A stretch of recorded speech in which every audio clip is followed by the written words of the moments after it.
How did people react to Cuius Regio, Eius Religio? If you're curious about how people reacted to the principle of Cuius Regio, Eius Religio, you're about to uncover a fascinating piece of European history.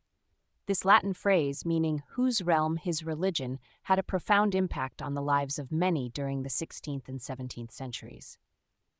To start, this principle was introduced to address the intense religious conflicts between Catholics and Protestants. The Peace of Augsburg in 1555 and later the Peace of Westphalia in 1648 were key milestones where this principle was established. Essentially, it allowed rulers to decide the religion of their subjects, meaning the ruler's religion became the official state religion.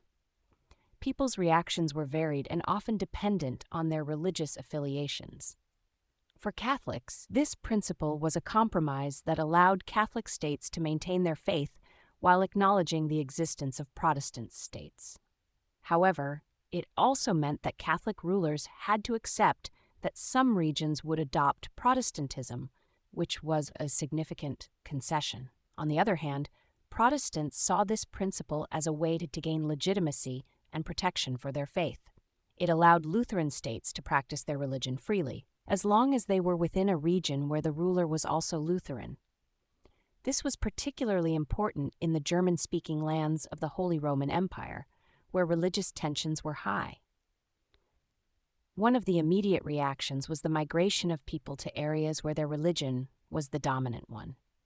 The principle permitted assortative migration, where adherents of different religions could move to regions where their faith was accepted. For example, Catholics might move to Bavaria or southern Germany, while Protestants might move to northern regions. The reaction also involved significant political and social adjustments.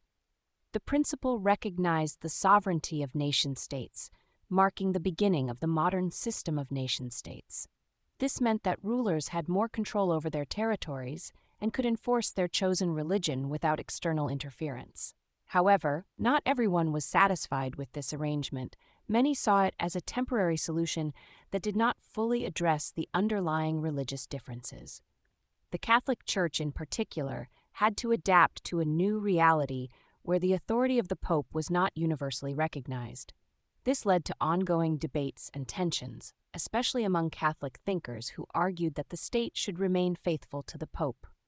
In summary, people reacted to Cuius Regio, Eius Religio, with a mix of relief, adjustment, and ongoing tension. It was a step towards religious tolerance and the recognition of state sovereignty, but it also highlighted the deep-seated religious divisions that continued to shape European society. This principle remains an important part of European history, showing how political and religious forces interacted to shape the modern world.